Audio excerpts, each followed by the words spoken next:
Boleh dielaborasi lagi Mas Burhan, apa sih yang nantinya bisa memberikan pengaruh cukup besar dari komitmen Presiden untuk menunjukkan bahwa memang saat ini sebagai negarawan Presiden netral?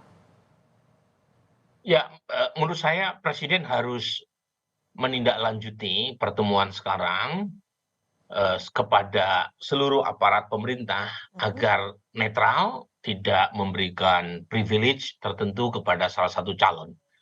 Jadi ada surat edaran yang diberikan kepada seluruh aparatus negara, TNI, kemudian Polri, kemudian Kejaksaan, termasuk juga institusi seperti kementerian maupun surat edaran kepada seluruh kepala daerah agar tidak menggunakan instrumen kekuasaan, tidak menggunakan aset negara untuk kepentingan pemenangan kepada salah satu calon manapun ya. Mhm. Jadi ada follow up-nya, tidak sekedar makan siang gitu ya.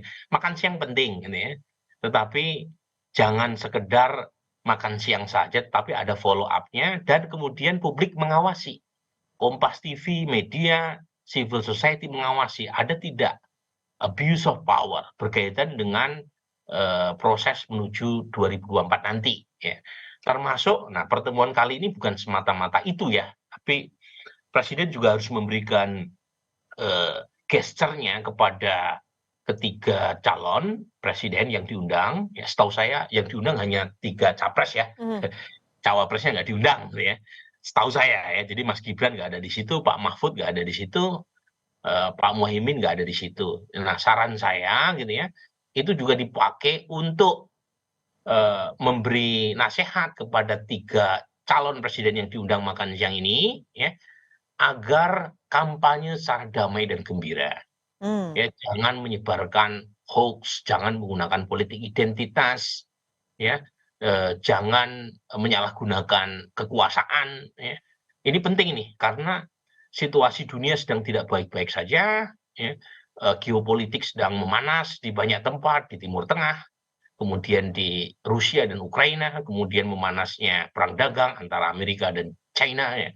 Jadi membutuhkan persatuan, ya, berkaitan dengan tujuan yang lebih besar ya, bukan sekedar kemenangan elektoral. Jadi jangan sampai proses menuju Pilpres 2024 itu menimbulkan luka dan harus dicari, nah ini ada kaitannya nih ya dengan PD Perjuangan tadi, Mhm. harus dicari ya satu formula yang bersifat win-win, jangan zero sum game.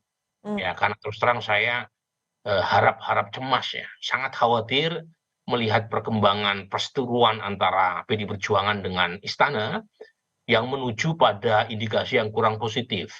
Ya, saya tahu kedua belah pihak ini mungkin merasa dikecewakan satu sama lain, tetapi harus ditempatkan kepentingan nasional yang lebih besar di atas segalanya. Ya. Jadi jangan sampai hubungan kedua belah pihak, Presiden Jokowi dan PD Perjuangan itu memburuk, karena yang rugi adalah bangsa Indonesia. Mhm. Jangan sampai hubungan itu memanas hanya karena persoalan elektoral, kemudian mengabaikan kepentingan yang lebih besar. Ini penting nih, saya sampaikan, karena sejauh ini kedua belah pihak itu sebelum drama terakhir, itu hubungannya bersifat simbiosis mutualistik. Ya. Mhm. Presiden Jokowi mendapatkan dukungan penuh dari PD Perjuangan untuk menjaga stabilitas politik, karena PD Perjuangan adalah kapal induk terbesar di parlemen ya, dengan kursi terbanyak yang memberi garansi kepada Presiden Jokowi untuk bisa memuluskan semua kebijakan berjalan secara baik. Saat yang sama PD Perjuangan juga mendapatkan insentif dari popularitas Presiden Jokowi. Ya. Data saya survei indikator terakhir menunjukkan 24% dari total responden yang mengaku memilih PD Perjuangan itu karena suka Presiden Jokowi.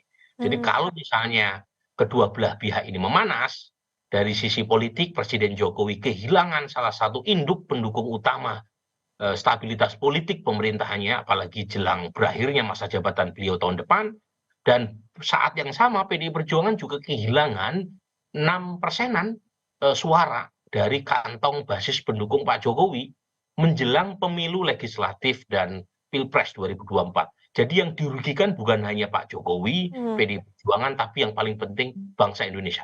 Oke, ini apakah kekhawatiran Mas Burhan soal zero sum game yang mungkin kita tidak berharap sampai di sana akan terjadi karena pertikaian